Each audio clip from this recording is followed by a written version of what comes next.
Hello dear students, welcome to A to Z chemistry. मैं ऋषि कुमार, आपका chemistry faculty A to Z chemistry में आपका स्वागत करता हूं। हम लोग एक नया सीरीज शुरू करने जा रहे हैं जिसमें स्टूडेंट जो भी क्वेश्चन आस्क करते हैं मुझसे, उसमें से जो बहुत अच्छे क्वेश्चंस है उनको मैं डिस्कस करूंगा और यूट्यूब पे अपलोड करूंगा।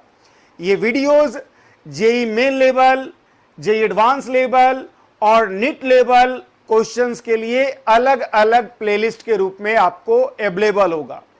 हर वीक जो भी क्वेश्चंस आस्क किए जाएंगे मुझसे ऑन माय व्हाट्सएप नंबर 9852476717, उसमें जो भी बहुत अच्छे क्वेश्चंस होंगे, जिस स्टूडेंट ने भी वो क्वेश्चन पूछे होंगे, उन सभी को मैं वन बाय वन डिस्कस किया करूंगा और वो सारा लेक्चर, सारा वीडियो सॉल्यूशन यूट्यूब पे अवेलेबल होगा। तो हम लोग स्टार्ट कर रहे हैं। आज का जो प्रॉब्लम मैं डिस्कस करने जा रहा हूं, ये सोहम दत्ता ने पूछा है, जो कि दुर्गापुर के स्टूडेंट हैं। इन्होंने ये पूछा है कि सर, अगर हम लोग, क्वेश्चन ये है, बेसिकली क्वेश्चन आपको नीचे स्क्रॉल कर रहा होगा, नीचे आपको दिख रहा होगा। क्वेश्चन ये था कि आपके पास एसिटिक एसिड है, ठीक है, आपके पास एसिटिक एसिड है। क्वेश्चन आपके सामने नीचे लिखा हुआ है, आपके पास है एसिटिक एसिड जिसका कि pKa जो है दिया हुआ है 4.8। क्लियर है? आपके पास है इथेनॉल जिसका कि pK दिया हुआ है, pK इसका दिया हुआ है 16। ठीक है, अब इन दोनों को वाटर में ऐड किया गया है और pH ऑफ द सॉल्यूशन को 7 पे फिक्स रखा गया है। जरा गौर कीजिएगा, वाटर में सिर्फ ऐड नहीं किया गया है बल्कि pH को फिक्स भी रखा गया है। तो क्वेश्चन ये है कि these two are added to water and pH 7 को फिक्स रख कर दिया गया है। नॉर्मली जब आप वाटर में ऐड करोगे इन दोनों को तो pH 7 नहीं रहेगा, pH चेंज कर जाएगा। लेकिन अभी आपको कह रहा है कि भाई pH को फिक्स करा गया है। अगर क्वेश्चन में ये नहीं रहता और उसके बाद पूछा ये गया था कि मेजर स्पेसिस क्या क्या होगा, major species in the solution, मैंने आपको आयनिक इक्विलिब्रियम पढ़ाया है चैप्टर, और आयनिक इक्विलिब्रियम मैंने जब पढ़ाया तो आपको बताया है कि आयनिक इक्विलिब्रियम के प्रॉब्लम को सॉल्व करने का फर्स्ट स्टेप है मेजर स्पेसिस डिसाइड कीजिए, कौन डोमिनेंट फॉर्म में स्पेसिस प्रेजेंट है। तो ये सवाल है। ऑप्शन आपको दिख रहा होगा, 4 ऑप्शन आपके सामने है दिया हुआ, क्वेश्चन में आप देख सकते हैं।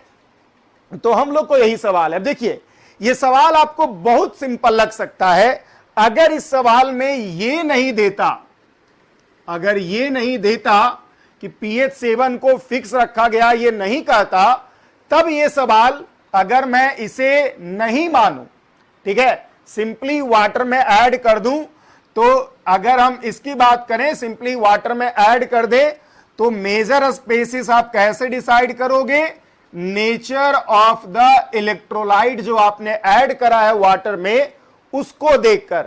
अब सवाल यह है कि नेचर ऑफ इलेक्ट्रोलाइट क्या है। तो देखिए, यहां से आपको पता चल रहा होगा कि इसका K value 10 to the power -4.8 है। भाई सभी लोग को पता होगा pKa का मतलब होता है -log Ka, बेस 10 ही रहता है, ऑब्वियस सी बात है। तो अगर pK दिया हुआ है 4.8 तो K होगा 10 to the power -4.8। मैं इसको एंटी लॉग वगैरह लेके कैलकुलेट नहीं करता हूं, हम लोग को उसका कैलकुलेशन का नीड नहीं है बहुत ज्यादा। यहां Ka का वैल्यू 10 -16। अब जैसा कि पता है आपको कि किसी भी इलेक्ट्रोलाइट का अगर dissociation constant 10 to the power -3 से कम होगा तो इलेक्ट्रोलाइट होगा वीक। तो इससे पता चल रहा है कि दोनों का दोनों वीक इलेक्ट्रोलाइट है। अब जब दोनों का दोनों वीक इलेक्ट्रोलाइट है और अगर हम इसे सिंपली वाटर में ऐड करें, इन वाटर अगर हम ऐड कर दें, pH7 फिक्स नहीं करना है, अभी मैं डिस्कस कर रहा हूं, pH7 फिक्स नहीं करना है, तो आपका जो मेजर स्पेसिस होगा वीक इलेक्ट्रोलाइट ही हो जाएगा, CH3COOH और C2H5OH। तो बहुत सिंपल सा बात था ये। अगर ये pH7 फिक्स नहीं करता क्वेश्चन में, लेकिन इस क्वेश्चन में pH7 फिक्स करा गया है, और जब pH7 फिक्स करा गया है तो इस सवाल को कैसे बनाया जाएगा वो अप्रोच हम लोग देखते हैं, उसको कैसे करा जाएगा उसको हम लोग समझते हैं। समझ रहे होंगे आप अभी तक क्यों मैंने ये मेजर स्पेसिस कहा, बिकॉज वीक इलेक्ट्रोलाइट है दोनों, वाटर में डालोगे तो मेजर स्पेसिस यही दोनों होगा, एक वाटर भी होगा, वाटर तो एक्सेस में होगा ही, उसकी बात हम लोग करने का जरूरत नहीं है, ऑप्शन में वाटर नहीं दिया था इसलिए मैंने वाटर नहीं लिखा था। एनीवे, अब हम लोग अपने नॉर्मल क्वेश्चन पे आते हैं कि अगर pH7 कर दिया जाए, अगर pH7 कर दिया जाए तब क्या करा जाएगा, तब कैसे अप्रोच होगा इस सवाल को बनाने का। जरा ध्यान दीजिएगा, यहां तक तो एज इट इज है। अब देखिए pH को मैंने 7 फिक्स करा हुआ है, तो जोड़िए। अब देखिए क्या करता हूं मैं, चलिए डिसोसिएशन सोचते हैं हम लोग CH3COOH का, जो कि CH3COO माइनस और H+ में टूटेगा। क्लियर है? जैसा कि pH7 फिक्स है, कहने का मतलब H+ जो है 10⁻⁻7 फिक्स है, 10⁻⁻7 m फिक्स है, इसको फिक्स रखा गया है। तो K का जो एक्सप्रेशन बनेगा आप समझ सकते हैं, CH3COO minus H+ upon CH3COOH बनेगा। H+ K का वैल्यू CH3COO माइनस H+ और CH3COOH बना। अब गौर कीजिएगा, K का वैल्यू देखिए जरा, एस्टिक एसिड की बात कर रहे हैं हम लोग, पहला जो इलेक्ट्रोलाइट लिया गया उसकी बात कर रहे हैं हम लोग, तो इसका K वैल्यू आप देख सकते हैं 10⁻⁻4.8 है, और ये CH3COO माइनस में रख रहा हूं यहां पर, और H+ आपको पता है कितना है 10⁻⁻7, तो हम लोग 10⁻⁻7 रखते हैं, और नीचे आपके पास है CH3COOH, ये है।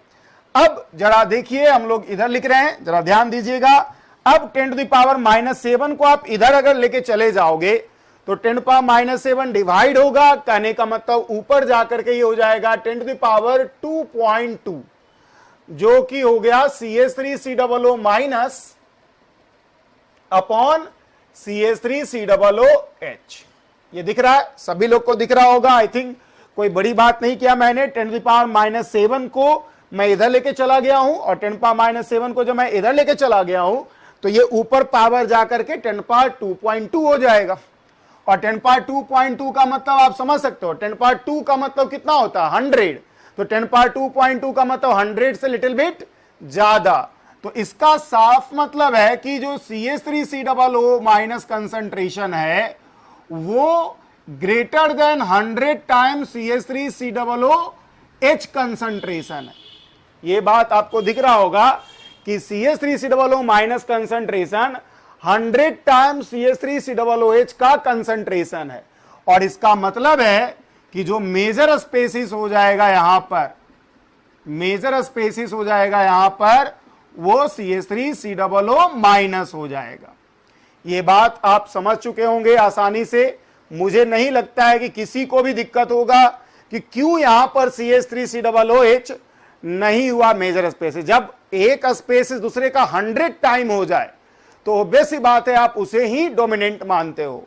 डोमिनेंट का मतलब नॉर्मली 10 टाइम 20 टाइम ही ज्यादा पे मान लिया जाता है, यहां तो 100 से ज्यादा टाइम है, तो ऑब्वियस सी बात है CH3COO minus will be major species due to this one CH3COOH। अब इसी तरह से हम लोग को ये इथाइल अल्कोहल जो दिया हुआ है इसे भी डील करना है। आप आसानी से समझ सकते हो, अगर मैं इथाइल अल्कोहल यहां रख दूं तो यहां CH3CH2O माइनस H+ होगा। इसी तरह से अगर मैं बढ़ूं तो सिमिलरली मैं लिख देता हूं, मैं सारा का सारा कैलकुलेशन नहीं कर रहा हूं, सिमिलरली से भी आप समझ जाओगे। आप समझिए ना, सेकेंड का कैलकुलेशन करना है आपको, CH3CH2O माइनस रखना है, तो CH3CH2O माइनस और नीचे CH3CH2OH रखोगे आप, तो आपके पास यहां 10⁻⁻16 होगा, मतलब ये हो जाएगा 10⁻⁻16 और इज इक्वल टू हो जाएगा CH3CH2O माइनस और फिर H प्लस जो कि 10⁻⁻7 है, फिक्स किया हुआ है इसे, और फिर नीचे में CH3CH2OH।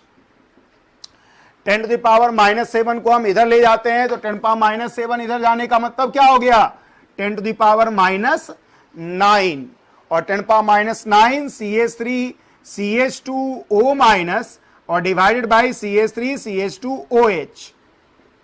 अब आप साफ देख सकते हो, आपके सामने है कि यहां पर आप देख सकते हो CH3CH2O माइनस CH3CH2OH से 10⁻⁹ टाइम ज्यादा है, मतलब बहुत कम है।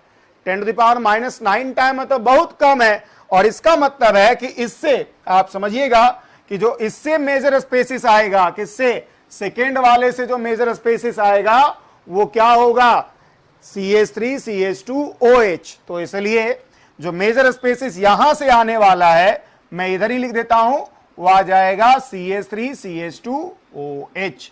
आई थिंक सभी स्टूडेंट को क्लियर हुआ होगा कि किस तरह से हम लोग पीएच फिक्स, सॉल्यूशन का पीएच फिक्स करके मेजर स्पेसिस डिसाइड करेंगे। पीएच फिक्स करा हुआ है, H प्लस फिक्स है, उसके कोरस्पॉन्डिंग आप अदर आयंस को, जो डिसोसिएटेड आयन है और जो अनडिसोसिएटेड आयन है, उसके कंसंट्रेशन को कंपेयर कर लो। अगर एक का कंसंट्रेशन दूसरे से एटलीस्ट 10 टाइम ज्यादा आ रहा है, एटलीस्ट 10 टाइम ज्यादा आ रहा है, तो वो मेजर स्पेसिस है। और अगर कंपेरेबल है कि मान लो 2 गुना, 4 गुना, 5 गुना, 6 गुना या 10 गुना करीबी है, तो आप कंपेरेबल मान सकते हो, दोनों है। लेकिन अगर 20 गुना, 50 गुना, 100 गुना ज्यादा, जैसे यहां 100 गुना ज्यादा है इसका कंसंट्रेशन, यहां पे देखोगे तो इसका कंसंट्रेशन, जो ये इथाइल अल्कोहल है, उसका कंसंट्रेशन 10⁹ टाइम ज्यादा हो जाएगा ये डिसोसिएटेड आयन से। और इसका मतलब है कि ethyl alcohol will be the major species from second electrolyte. First electrolyte से एसीटेट आयन मेजर स्पेसिस होगा, जबकि सेकेंड इलेक्ट्रोलाइट से इथाइल अल्कोहल मेजर स्पेसिस होगा।